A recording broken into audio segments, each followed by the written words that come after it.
Hello guys, depth queen स्वागत करती है अपने डार्क डेप्थ वर्ल्ड में। और आज मैं बात करूंगी जिस फिल्म के बारे में, उस फिल्म का नाम है हक। जी हाँ, बिल्कुल सही सुना आपने। ये फिल्म मैंने देखी क्योंकि इस फिल्म की तारीफ तो मैंने सुनी थी, लेकिन अनफॉर्चुनेटली इस फिल्म की जो पब्लिसिटी, जिस तरह का अटेंशन मिलना चाहिए था, इस फिल्म को नहीं मिला, जो कि बहुत ही अनफॉर्चुनेट बात है। वो बात अलग है कि आज इस फिल्म को रिलीज़ हुए हुए काफ़ी वक्त हो गया है और अब ये फिल्म ओटीटी पर आ गई है, तो बड़े बड़े ए लिस्टर एक्टर एक्ट्रेसेस इस फिल्म की तारीफ कर रहे हैं। लेकिन जब वाकई फिल्म को एक बूस्ट की ज़रूरत थी, तब कोई भी बड़ा सितारा उठ कर के नहीं आया। क्यों? क्योंकि इसमें कुछ ऐसे पहलुओं को दिखाया गया है जो वाकई आपको सोचने पर मजबूर कर देंगे। मैं ज़्यादा तो कुछ टेक्निकल ग्राउंड्स पर नहीं जाऊंगी, या मैं किसी भी रिलीजन के बारे में कुछ भी नेगेटिव बोलना पसंद नहीं करती हूँ, चाहे वो मेरा रिलीजन हो, चाहे वो किसी और का रिलीजन हो। लेकिन एक चीज़ जो मैं बहुत टाइम से नोट कर रही हूँ कि लोग अपने कन्वीनियंस के हिसाब से, अपनी मनमानी करने के हिसाब से धर्म को काफ़ी ज़्यादा मैनिपुलेट कर लेते हैं। मतलब जब किसी और को कुछ सिखाना होता है तो धर्म की बातें लेकर बैठ जाते हैं, लेकिन जब अपने अंदर कोई दूसरा कमी आपकी पॉइंट आउट करता है, तब आपको गुस्सा आ जाता है। जब कोई आपको एक तरीके से धर्म सिखाता है तो आपको बहुत ज़्यादा मिर्ची लग जाती है। और इस फिल्म की भी कहानी कुछ ऐसी ही है, जहाँ पर बेगम बानो जो हैं, मैं उनका पूरा नाम नहीं ले रही हूँ, शाजिया बानो इस फिल्म में उनका नाम है, जिनका किरदार निभाया है यामी गौतम ने, जिनके पति एकाएक लेके आ जाते हैं दूसरी बीवी बिना उनकी परमिशन के, और आकर जिस तरीके से वो उन्हें मैनिपुलेट करते हैं, जिस तरीके से धर्म का वास्ता देते हैं। लेकिन जब उनकी पत्नी ही उनको सही धर्म बताने पर आ जाती है, तो उस पति की सुलगने लगती है और खुद वो ऐसी परिस्थितियां क्रिएट कर देता है कि ना चाहते हुए भी एक समझदार, एक घरेलू औरत, एक आप कह सकते हैं ना, एक सुखड़ गृहिणी को कोर्ट कचहरी के चक्कर लगाने पड़ते हैं। भाई ये क्यों? ये किस लिए? भाई हर कोई, जब कोई औरत, कोई मजबूर औरत जब अपने हक के लिए बात करती है, तब उसको दबा दिया जाता है, उसको चुप करा दिया जाता है, घर की इज्जत, बच्चों की ज़िंदगी का वास्ता देकर चुप करा दिया जाता है। लेकिन वहीं पर अगर एक हस्बैंड, एक शौहर अपनी मनमानी करने लगता है, तो उसको कोई ये सारी हिदायतें क्यों नहीं देता कि भाई तुम अपने हाथों से अपने घर में आग लगा रहे हो। तो बस यही चीज़ों का जो फ़र्क है, उस फ़र्क को समझाने के लिए जब एक औरत ये दृढ़ संकल्प ले लेती है कि अब मैं, अगर ये मुझे धर्म की आड़ में ये गलत मनमानी करके मुझे चुप करा रहे हैं, तो फिर ठीक है, फिर मैं भी इन्हें सही धर्म बताऊंगी। और जब वो धर्म के ठेकेदारों के सामने डट कर मुकाबला करती है, तो उसको अगेन वही वाली बात होती है कि मैंने देखा है हर जगह पर लड़कियां जब अपने पॉइंट पर अडिग रहती हैं, लॉजिकल होकर बात करती हैं ना, तो ये पसंद नहीं आता लोगों को। अक्सर कहते हैं, बहस करती है, मत बोलो, तुम ज़्यादा बोल रही हो, तुम्हें क्या पता, तुमने कोई देखी है दुनिया, ऐसा बोलकर उनका कॉन्फिडेंस तोड़ने की कोशिश करते हैं, क्योंकि ये जानते हैं ये बड़े बड़े ठेकेदार लोग कि ये औरत सच बोल रही है, ये एक लॉजिक की बात कर रही है। लेकिन क्योंकि इनकी ईगो हर्ट हो जाती है, जिसकी वजह से ये औरतों को दबाने की कोशिश करते हैं। मैं उन औरतों की बात कर रही हूँ जो लॉजिकल, जिनके तथ्य होते हैं, उनके तर्क वितर्क बिल्कुल टू द पॉइंट होते हैं कि ऐसे नहीं तो ऐसे। पहले तो उनकी बातों को इग्नोर करने लगेंगे, और फिर बाद में कि तुम बहस करती है, तू ज़्यादा बोलती है, तू अपने आप को ज़्यादा समझती है। भाई क्या तुम नहीं समझते हो? तुम समझते हो तो तुम ऐसा बोल रहे हो ना।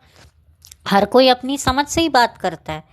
तुम्हें लगता है कि तुम्हें ही सब कुछ समझ में आ रहा है, लेकिन जब ये तुम्हारा मुकालता टूटता है कि नहीं भाई, सामने वाला तो हमसे ज़्यादा समझदार है, तो बस अपनी उस ईगो को सेटिस्फाई करने के लिए तुम लग जाते हो उस औरत के पीछे। खास तौर पे कई जगहों पर ये मैंने औरतों के साथ ये बात देखी है कि हमेशा औरत को कहा जाता है तू तू मर्द के सामने मत बोला कर। भाई मर्द के सामने ठीक है, अगर आप इलॉजिकल बात कर रहे हो तो शायद समझ में भी आए, लेकिन आपका पति कोई गलती कर रहा है तो पत्नी एक बार तो बोल सकती है ना। वो पत्नी ही क्या हुई, वो औरत ही क्या हुई जो अपने शौहर को, अपने पति को सही राह ना दिखा सके। क्योंकि एक औरत का एक हस्बैंड की लाइफ में बहुत बड़ा रोल होता है। जब वो अपना रोल अदा करती है, हमारे में क्या होता है, पत्नी को ना धर्म पत्नी बोला जाता है। क्यों बोला जाता है? क्योंकि वो उसे उसके साथ एक तरीके से आप कह सकते हैं हर चीज़ में उसका साथ देती है। अगर पति धर्म कर्म में इन्वॉल्व है तो वहाँ पर भी वो अपने पति का साथ देती है। मतलब धर्म में जो साथ देने वाली औरत धर्म पत्नी, जितना मैं समझ पाई हूँ। वैसे तो पत्नी हर सुख दुख में आपका साथ देती है, लेकिन जब धर्म के मामले में जब पति भटक जाए तो पत्नी का ये फर्ज होता है कि पति को सही धर्म का पाठ पढ़ाना भी पत्नी का काम होता है। इसी वजह से भी उसे धर्म पत्नी कहा जाता है। एक तो भाई कि तुम्हारे हक की है, तुम्हारी मतलब एक तरीके से तुम धर्म के साथ इससे बंध गए हो। जब तुम पूरे रीति रिवाज से इससे शादी करते हो या निकाह करते हो तो पूरे तरीके से पूरा समाज इस रिश्ते को स्वीकारता है, तो तुम धर्म से भी एक बंधन में आ गए। और फिर तुम साथ में रहकर कर्म से जो है अपनी गृहस्थी बनाते हो, चलाते हो। तो कहते हैं ना धर्म में भी साथ जो दे उसे धर्म पत्नी कहा जाता है। तो जब पत्नी पति को धर्म सिखाती है, एक्चुअल धर्म बताने लगती है, तो पति की एक तरीके से, अब मैं क्या बोलूँ, मैं बोलना नहीं चाहती ऐसे ख़राब वर्ड्स, लेकिन सुलग तो जाती है। तो यहाँ पर ये चीज़ बहुत ही तरीके से दिखाई गई है और बताया गया है कि अपनी हवस, अपनी ठरक को पूरा करने के लिए किस तरह से लोग धर्म को रेगुलेटर की तरह घुमा देते हैं। अपने खुद के मर्द की फ़ायदे की बात होती है तो वो धर्म को किस तरीके से भी घुमा फिरा लेगा, लेकिन बीवी की जब बात आएगी, जब बीवी कुछ रास्ते से भटकने लगेगी तो फिर जो है उसको धर्म का पाठ पढ़ाने लग जाएगा। भाई ये क्या बात होती है? बॉलीवुड में भी मैंने एक एक्टर देखे थे जो अब इस दुनिया में नहीं है, जिन्होंने दूसरी शादी करने के लिए अपना धर्म बदल लिया, और जिस औरत से शादी की उसका भी धर्म बदल लिया, क्योंकि वो भी एक ही धर्म के थे दोनों, मर्द और औरत। और जो मर्द था वो पहले से शादीशुदा था और उसके पता नहीं कितने बच्चे थे, तो अपनी पत्नी और बच्चों को छोड़ना नहीं चाहता था, और इस औरत को भी नहीं छोड़ना चाहता था क्योंकि इसकी ऑन स्क्रीन केमिस्ट्री लोगों को बहुत अच्छी लगती थी। अब पर्दे के पीछे भी इनका कुछ नैन मटक्का चल पड़ा, तो कहा कि चलो शादी करते हैं, लेकिन पत्नी को कैसे छोड़े, बच्चों को कैसे छोड़े, तो चलो भाई काम करते हैं, धर्म छोड़ के दूसरा धर्म बदल लेते हैं। लेकिन जैसे ही धर्म बदला, शादी करी, जो धर्म बदला है, जो अपनाया है, उसको तो कभी पलट के देखा ही नहीं, बल्कि उसके बारे में तो कभी कोई बात ही नहीं करी। क्योंकि अगर आप देखें ना कि हिंदू मैरिज एक्ट में एक पत्नी के होते हुए आप दूसरी शादी नहीं कर सकते, लेकिन आपने अपना धर्म चेंज किया, फिर उसके बाद आपने शादी कर ली, और फिर उसके बाद जो धर्म आपने अपनाया उस धर्म को आपने, जैसे गले में कोई माला होती है उसको जैसे हम उतार के रख देते हैं, तो ऐसे ही उतार के रख दिया, कभी उसका कोई जिक्र नहीं, कभी उसके बारे में कोई बात नहीं। तो ये इससे साफ पता चलता है कि किस तरीके से धर्म को इस्तेमाल किया जाता है। मैं यहाँ किसी पर्टिकुलर धर्म की बात नहीं कर रही हूँ, मैं यहाँ सब धर्मों की बात कर रही हूँ। तो ये जो मैनिपुलेशन लोग करते हैं ना, ये उनके लिए ये मूवी एक बहुत बड़ा चांटा है। और मैं तो कहूँगी, बीइंग अ हिंदू, मैं चाहती हूँ कि हर धर्म के लोगों को ये फ़िल्म देखनी चाहिए, हर धर्म की औरतों को ये फ़िल्म देखनी चाहिए। ख़ास तौर पे उन औरतों को तो देखनी चाहिए जो शादी को फूलों का बिस्तर समझने में विश्वास करती हैं और सोचती है कि भाई शादी करेंगे तो हमारी किस्मत बदल जाएगी, हम ज़िंदगी भर के लिए मतलब रानी बन के रहेंगी। नहीं, आप रानी बन के तब तक रहती हो जब तक आपकी औलाद नहीं होती, लेकिन जैसी औलाद होने लगती है आप फिर रानी से फिर जो है नैनी बनने लगती हैं बच्चों की, और ऐसे में आपकी शादी कहाँ की कहाँ चली जाती है। बिल्कुल इस मूवी में भी ऐसा हुआ। शुरू शुरू में जब यामी गौतम और इमरान हाशमी की जो शादी दिखाई है उसमें बड़ा प्यार है, बड़ा रोमांस है, हाथ में हाथ डाल के चल रहे हैं। लेकिन जैसे वक्त बीतता जाता है, बच्चों पे बच्चे होते जाते हैं, फिर जब शौहर दूसरी पत्नी को ले आता है तो वो दूसरी पत्नी का हाथ पकड़ के चलता है बाग में, और जो पहली पत्नी है वो बच्चों के साथ पीछे पीछे चल रही है। बताओ ये कितना बड़ा एक औरत के लिए सेटबैक होता है, और स्पेशली उस औरत के लिए जिसको पता ही नहीं है कि उसका पति क्या गुल खिला रहा है, और जब गुल खिलाकर वो गुल उसके आगे रखता है तो उसमें भी किस तरीके से उसको बेवकूफ़ बनाता है।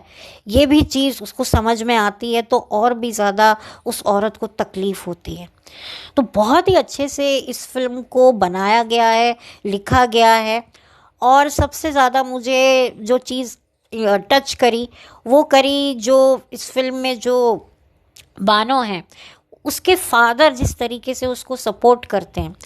देखिए एक लड़की की ज़िंदगी में अगर कोई पहला मर्द होता है ना तो वो उसका पिता होता है, उसका फादर होता है। और जिस लड़की को उसके फादर का सपोर्ट मिलता है ना, ऐसे वक्त में जब उसका शौहर उसको साथ छोड़ दे तो उस औरत के लिए बहुत बड़ी बात होती है। और इस फिल्म में भी उसका फादर जिस तरीके से उसके साथ खड़ा रहता है, लोग उसको भी 10 बातें सुनाते हैं।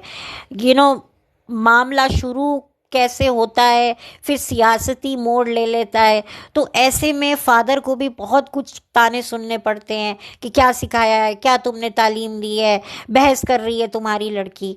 लेकिन जैसे वो अपनी बेटी के साथ खड़ा होता है ना, वो उसके कदम पीछे नहीं होते। वो आखिरी सांस तक ये बोलता है कि मेरी बेटी सही है, क्योंकि उसकी जो बेटी है वो क्या चाह रही है कि तुम दूसरी औरत ले आए हैं, तुम दूसरी औरत को वक्त दे रहे हो, ठीक है मैं तुम्हारी दूसरी औरत के साथ नहीं रहती, मैं जा रही हूँ, तुम बस बच्चों का खर्चा दे दो। तो पति कुछ टाइम तक देता है फिर देना बंद कर देता है। फिर वो कहती है कि भाई खर्चा तो दो, मेरे अकेले के बच्चे तो हैं नहीं। तो कहता है मैं नहीं दूंगा। फिर वो कोर्ट में जाती है, फिर उसको बुलाता है, फिर उसको कहता है कि ये ले मेहर की रकम, और 3 बार तलाक बोल के उसको निकाल देता है कि अब कैसी एलमनी, हमारे यहाँ पर तो कोई एलमनी नहीं होती है। तो बस इसी चक्कर में फिर ये सारी लड़ाई शुरू होती है। भाई बात तो सही है कि कोई अनपढ़ औरत जिसके पास ना तालीम है ना कोई नौकरी है, 3 बच्चे हैं उसके, वो कहाँ से काम करेगी। पहले के ज़माने में तो औरतों का काम करना बहुत बुरा माना जाता था। बेचारी औरतें कपड़े सी सी के दूसरों के अपना गुजर बसर करती थी। तो यहाँ पर उस औरत की जो तड़प है, जो उसकी फड़फड़ाहट है, जो उसका बौखलाहटपन है, वो वाकई आपको रिलेट कर पाएगा। और यामी गौतम को तो मैं स्टैंडिंग ओवेशन देना चाहूँगी कि वाकई आपको कहीं से भी ऐसा नहीं लगेगा कि ये असली की बानो, आपको लगेगा कि ये कोई किरदार नहीं है, ये हकीकत है। ऐसा किरदार में उन्होंने जान डाली है यामी ने। यामी को मैं काफ़ी समय से देख रही हूँ, एडवर्टीज़मेंट में भी मैंने देखा है, फिल्मों में भी देखा है, टीवी सीरियल्स में भी देखा है। लेकिन इस फिल्म से मैं मान गई हूँ कि वाकई यामी में बात है। क्योंकि इससे पहले यामी ने जितनी भी फिल्में की हैं मैंने देखी हैं, लेकिन मैंने इतना यामी के टैलेंट को अप्रिशिएट नहीं किया। लेकिन वाकई ये रोल साबित करके उन्होंने दिखा दिया कि कोई ए लिस्टर एक्ट्रेस या कोई नेपो एक्ट्रेस भी इतने बेहतरीन तरीके से इस किरदार को नहीं निभा सकती थी। तो ये मुझे बहुत ज़्यादा यमी के लिए मुझे खुशी हुई है कि वाकई यमी को इसके लिए अवार्ड मिलना चाहिए, और इसे डेफिनेटली ये डिज़र्व करती है ये मूवी। और दूसरा, इमरान हाशमी का मेरा कोई इमरान हाशमी के लिए कोई वो ऐसा नहीं है, लेकिन हाँ इस फिल्म को देखने के बाद मुझे इमरान का काम अच्छा लगा है। मतलब इतने सालों से मैं इमरान हाशमी की फिल्में के गाने सुन रही हूँ, मैंने ज़्यादा इमरान हाशमी की फिल्में देखी नहीं है। कहने को वो एक नेपो प्रोडक्ट है, उनके सो कॉल्ड रिश्तेदार महेश भट्ट और पूजा भट्ट हैं, और भट्ट कैम से भी वो जुड़े रहे हैं, काफ़ी फिल्में उन्होंने करी हैं। लेकिन इस फ़िल्म में मुझे लगा है कि वाक़ई जो एक बंडलबाज़ 420 पति मैनिपुलेट पति जो एक होता है ना खड़ूस, एक झूठा मर्द का जो किरदार है, वो बहुत ही अच्छे से इमरान हाशमी ने निभाया है। मैं झूठ नहीं बोलूँगी कि हाँ, मैं डेफ़िनेटली एक स्पेशल मेंशन इमरान हाशमी को भी देना चाहूँगी। हालाँकि मुझे इमरान कभी भी पसंद नहीं था। हाँ, उसकी फ़िल्म के गाने हमने एक ज़माने में बहुत सुने हैं रेडियो पर, बहुत सारे गाने हैं। लेकिन एज़ एन एक्टर मैं इमरान को कभी भी ये नहीं कहती थी कि वो बहुत अच्छा एक्टर है। लेकिन येस, इस फिल्म को देखने के बाद मुझे लगा है कि नहीं भाई, इमरान भी अब इतने सालों से इंडस्ट्री में है और वो भी अब एक सही काम करना सीख गया है। तो वाकई एक मगरूर, घमंडी, ईगोइस्टिक पति का जो किरदार निभाया है वो काफ़ी अच्छे तरीके से निभाया है। राइटिंग, इसका डायरेक्शन बहुत ही बढ़िया है। इसमें जो गाने हैं वो बैकग्राउंड में चलते हैं, जो फ़िल्म को बिल्कुल भी डिस्टर्ब नहीं करते। और सबसे बड़ी बात है, फ़िल्म बहुत साफ़ सुथरी है। फ़िल्म में किसी भी तरह का कोई अश्लीलता, अभद्रता, कोई नंगपना नहीं है, जो कि सबसे बड़ी यूएसपी है इस फ़िल्म की। और मैं तो कहूँगी कि हर एक इंसान को ये फ़िल्म देखनी चाहिए। क्या मर्द क्या औरत, अच्छा लगेगा कहीं ना कहीं। आपको जब आप ये फिल्म देखोगे ना, आपको कहीं से भी नहीं लगेगा कि अरे ये क्या देख लिया, क्या नेगेटिविटी देख ली। आप वाकई शाजिया बानो के साथ आपको लगेगा कि आपको खुद पर गर्व महसूस होगा शाजिया बानो की कहानी से जुड़ के। मैं देखो, जो मुझे फील हुआ वो मैं आप लोगों के साथ शेयर कर रही हूँ। तो मुझे ये फ़िल्म बहुत अच्छी लगी। नेटफ्लिक्स पर ये अवेलेबल है। लेकिन उतना ही मुझे बुरा लगा कि इस फ़िल्म को काफ़ी अच्छे से और इसे प्रमोट किया जाना चाहिए था, तो ये फ़िल्म बहुत चलती, बहुत कामयाब रहती और ये फ़िल्म डिज़र्व भी करती है। वो बात अलग है कि यामी के शौहर की फ़िल्म धुरंधर काफ़ी बढ़िया फ़िल्म मानी जा रही है और लोग काफ़ी उसको देख रहे हैं। लेकिन मैं चाहती कि यामी की अगर ये फ़िल्म भी चल जाती तो दोनों पति पत्नी को एक अच्छा जो है बॉलीवुड में एक मुकाम मिल जाता। बट खैर ठीक है। बट यामी इस फिल्म के लिए बेस्ट एक्ट्रेस का अवार्ड तो डिज़र्व करती है। और अगर मुझे पता चलेगा कि उनको मिला है तो मुझे बहुत खुशी होगी, क्योंकि वाकई वो वेल डिज़र्व करती हैं। मतलब मुझे नहीं लगता कि इस तरह के किरदार में जो उन्होंने अपने आप को ढाला है, मतलब आपको लगेगा कि ये औरत परेशान है, मतलब तकलीफ़ में है, दर्द में है। वो जो एक औरत का जो एक दर्द होता है, एक पागलपन होता है कि यार मैं कहाँ जाऊँ, किसके पास जाऊँ, जो एक हिम्मत वो जुटाती है अपने बच्चों के लिए, वो वाकई बहुत ही ज़्यादा नेचुरल उन्होंने किया है। तो मैं तो इस फिल्म को डेफिनेटली, मेरे हाथ में होता तो मैं कहती कि इस फिल्म को अवार्ड मिलना चाहिए। और हालांकि ये एक असल ज़िंदगी की कहानी से इंस्पायर है। कोई कहता है किताब से इंस्पायर है, कोई कहता है नहीं एक औरत थी उनका ये किरदार है, जो भी है। लेकिन कहीं ना कहीं ये फिल्म जो है वो आपको ये सोचने पर तो मजबूर कर देगी कि धर्म को लेकर कितना ज़्यादा जो है लोग हथियार बनाकर अपनी मनमानियाँ पूरी कराते हैं। मतलब धर्म को आप देखिए ना, आज की तारीख में हर कोई धर्म का किस तरीके से अपने फ़ायदे के लिए कभी भी धर्म को किस ओर मोड़ कर ले जाते हैं, हमें पता ही नहीं चलता।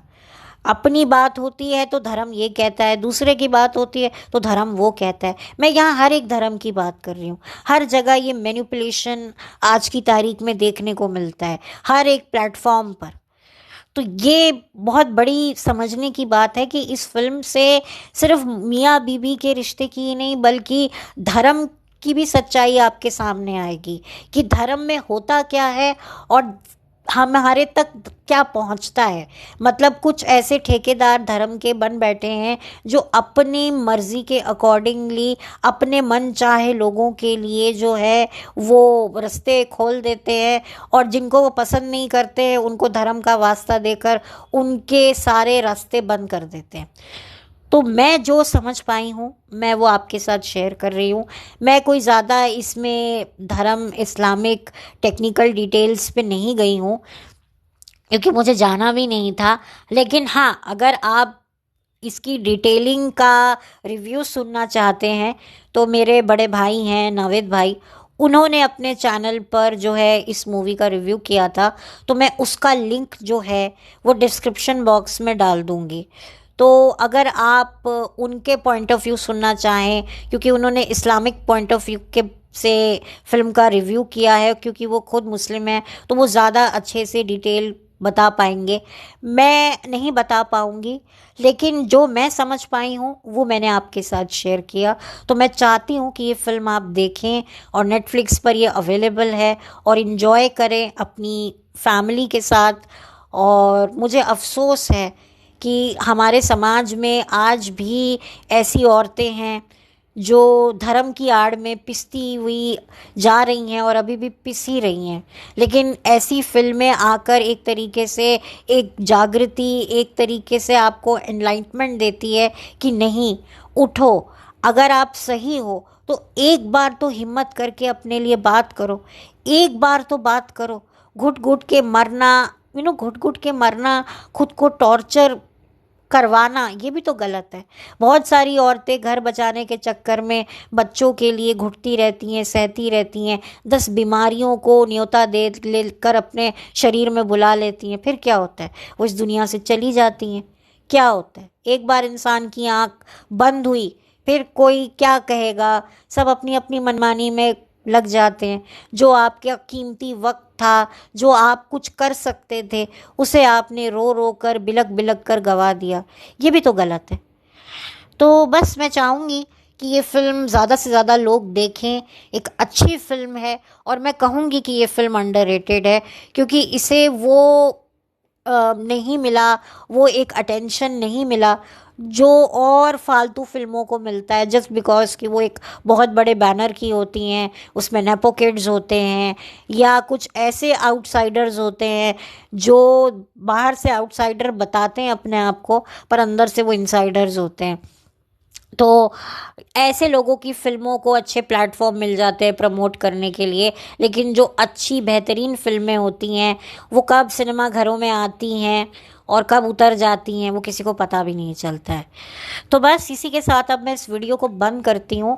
मैं ज़्यादा कुछ और कहूँगी नहीं, क्योंकि ज़्यादा कुछ और मेरा कहने का मन नहीं है, क्योंकि मैं चाहती हूँ कि जो चीज़ें शायद आप देखकर समझ पाएंगे वो मैं शायद बताकर भी ना आपको समझा पाऊँ, क्योंकि कुछ चीज़ों को आप बता कर के नहीं समझा सकते, वो जब तक आप देखोगे नहीं तो आप महसूस कैसे करोगे। तो बस यही था, और मुझे फ़िल्म बहुत अच्छी लगी, और फ़िल्म के गाने भी मेलोडियस हैं, सुनने लायक हैं, और मतलब वाकई एक तरीके से कहते हैं ना, दिल को छू लेने वाली कहानी। तो वाकई ये फ़िल्म है। तो इसी के साथ अब मैं चलती हूँ, बहुत जल्दी मिलूँगी नए वीडियो के साथ। तब तक के लिए thank you so much, have a blessed day.